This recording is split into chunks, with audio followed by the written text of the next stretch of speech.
This is Lesson 1, Level 1 for Honeysuckle Rose and Scrapple from the Apple.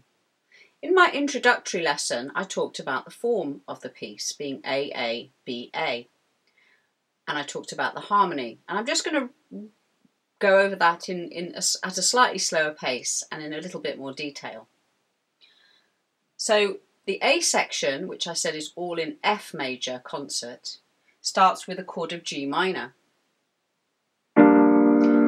G is chord 2 if you're an F. So literally you go F, G and you get to chord 2.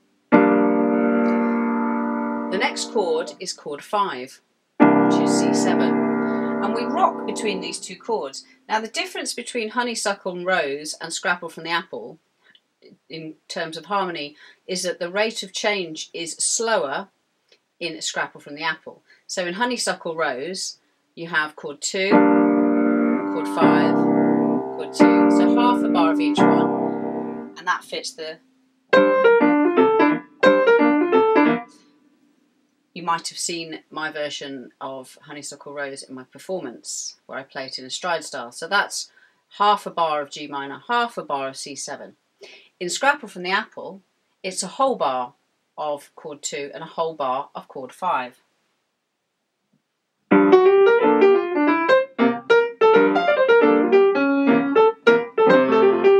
Etc. Now obviously there are differences between the two tunes. In Scrapple from the Apple there's a much more complicated melody with some more chromaticism. Honeysuckle Rose, it's a sung song written by Fats Waller, completely different, but they do use mostly the same harmony. At the end of the A section, in the last 4 bars, in the more straightforward version, we come to rest on F major, which is our home key, and then we go to chord 6,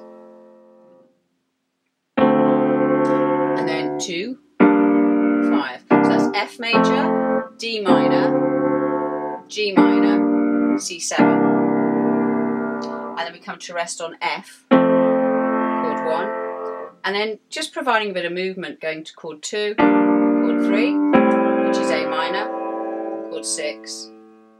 Now I'm doing something on chord 6. I've made it into a dominant 7th. So before, chord 6 is D minor 7. That's the right chord if you're taking it in the key of F, the diatonic chord. But we want to make it a little bit different to lead to the G minor chord. So I'm going to raise the 3rd, that's the F to the F sharp, and that gives us that dominant 7th sound, which then nicely moves to G minor. So why does that work? Well, if you check out my jazz snippets, that will show you why dominant tonic is a very strong connection. But basically, if you think you're in the key of G minor, D is the dominant, so it leads to that. Now we know that it's not in the key of G minor because I've just said it's in the key of F major, but for that minute second, your ear is thinking, ooh, that's leading us to G minor, and that's because it's a 5th away. There we go. So, alternatives at the end, instead of going in the bar 5, instead of going to D minor, 6, G, C. Again, you could put that as a dominant 7th on the D, so F, D7, and it just interesting. In the middle 8, there are a string of dominant 7ths.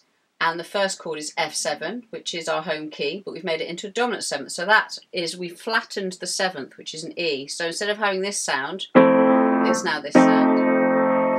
And then I move down a 5th to B flat 7, which is, if we're still relating it to F, is chord 4. And then we move down a minor 3rd to G7. Now by this time, I'm not sure if it's always relevant to describe it in relation to the home key, but if you did want to describe it in relation to the home key, it's chord 2, but it's been made major. I think it's more just a sequence to lead nicely to C7, which is 5 notes lower. And C7 is the dominant 7th of our home key. Now, we end on C7, but we don't resolve to F, because before we can get to F, we're rocking again between G minor and C7, and that's the A section.